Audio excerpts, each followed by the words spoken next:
ఈరోజు ఉదయకాలమందున మనము దేవుని పాద సన్నిధికి రావటానికి దేవుడు మనకు సహాయం చేసినందుకు నేను దేవునికి కృతజ్ఞతాస్తుతులు చెల్లిస్తూ ఉన్నా.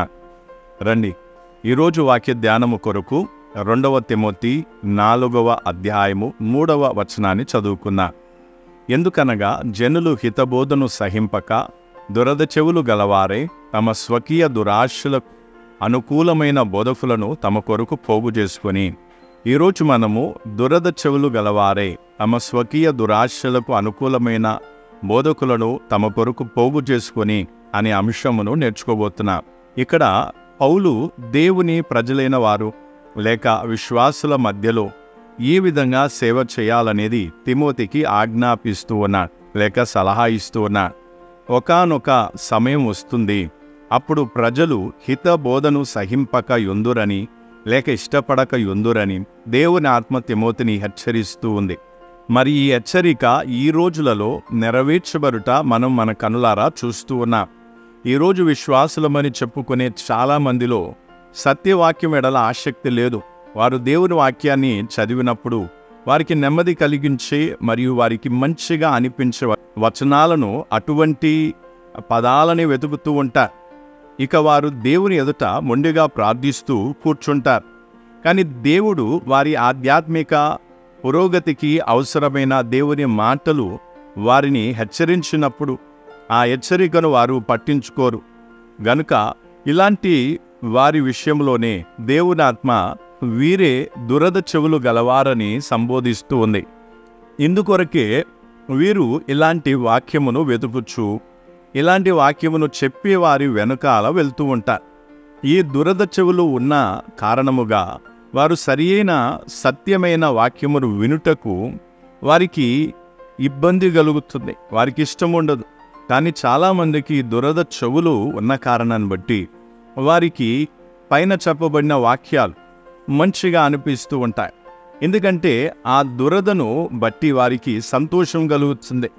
ఈరోజు ఆధ్యాత్మికంగా మనం చూసినప్పుడు చాలా చోట్ల ఈ విధమైన పరిస్థితే ఉంది.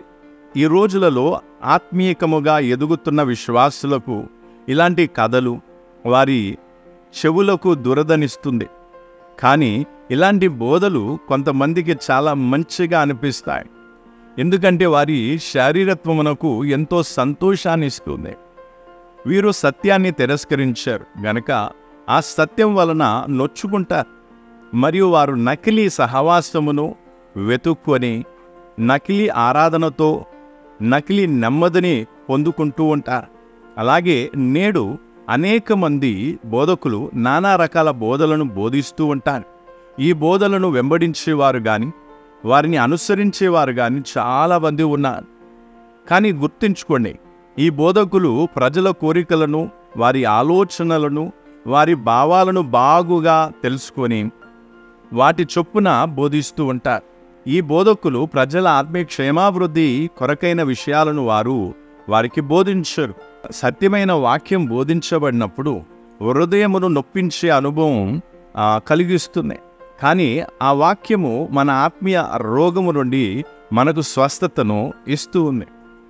ఈ కల్పన కథలు మరియు అక్కడ ఇక్కడ మాటలు ఎంతో జ్ఞానమును కలిగిస్తాయి. కానీ పాపం గురించి ఒక వ్యక్తిని ఎప్పుడు కూడా ఒప్పించవు. అయితే పాపం విషయంలో ఒప్పించడం కేవలం దేవుని వాక్యమే ఆ పని చేస్తుంది. నేడు చాలామందికి పాపం గురించి వినటానికి ఇష్టం లేదు, ఇష్టపడరు. వారు ఎలాగైనా సరే ఇంకా జ్ఞానం సంపాదించుకోవాలనే కోరుకుంటూ ఉంటారు. నేడు నిత్యత్వమును గురించిన బోధలు అసలు వినబడటమే లేదు. ప్రజలు తమ ప్రస్తుత పరిస్థితిని బట్టి తృప్తి చెందుతూ ఉన్నారు. ఇందుకొరకే వారు సరియైన ఉపదేశమును విడిచిపెడుతున్నారు. ఇశ్రాయేలు ప్రజలను కాస్త చూసినట్లయితే దేవుడు ఇశ్రాయేలు ప్రజలకు తన ధర్మశాస్త్రమును ఇచ్చి ఉన్నాడు. కానీ కాలం గడిచిన కొలది వారు ధర్మశాస్త్రమును విడిచిపెట్టి వారికి తాత్కాలికమైన సంతోషాన్నిచ్చే మాటలను చెప్పే అబద్ధ బోధకులను వెంబడించారు. అట్టి ప్రవక్తలను బట్టి వారు తృప్తి చెందారు. అలాగే వారు ఆచారాలలోకెళ్ళి చిక్కుకున్నారు. అయితే నేడు కూడా మనం చూసినట్లయితే దాదాపు ఇదే విధముగా పరిస్థితి ఉంది. అబద్ధపు బోధలు, అబద్ధపు సువార్తికులు ప్రజలను పోగుచేసి వారి చెవులకు మంచిగా వినసొంపుగా ఉండే మాటలనే చెప్తూ ఉన్నారు. కాబట్టి రండి, ఈ రోజులలో ఏది విన్నను అది యేసు నామములోనే వింటాము, కానీ అది వాక్య ప్రకారంగా ఉన్నదా లేదా అని పరీక్షించే బాధ్యత మనకుంది. పరీక్షించి చూడాలి. నిజమైన వాక్యాన్ని మనము ఎన్నడూ కూడా హాస్యముగా కానీ తమాషాగా కానీ మార్చలేము. మనం వాక్యమును విన్నప్పుడు హృదయమును గాయపరిచి మనల్ని ఒప్పింపజేస్తుంది సరి అయిన వాక్యము. ఈ అంత్య దినాలలో చాలామంది అబద్ధ ప్రవక్తలు మరియు అబద్ధ బోధకులు లేస్తూ ఉన్నారు, వస్తూ ఉన్నారు. అందుకొరకే మనం చాలా జాగ్రత్తగా ఉండాలి. ఏది విన్నా దానిని వాక్యానుసారంగా పరిశీలించి చూడాలి. తద్వారా మనం సాతాను చిక్కుల్లో పడకుండా కాపాడబడతాం. దీని కొరకు దేవుడు మనందరికీ సహాయం చేయునుగాక. రండి, మనం ప్రార్థన చేసుకుందాం.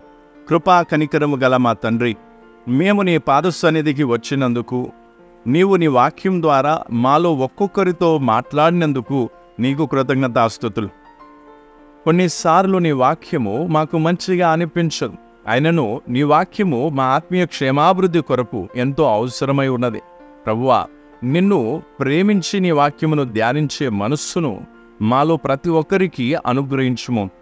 మేము వింటున్న ప్రతి మాటను పరీక్షించుటకు, మేము సాతాను యొక్క కుయుక్తుల నుండి తప్పించుకొనుటకు మాకు సహాయం చేయము.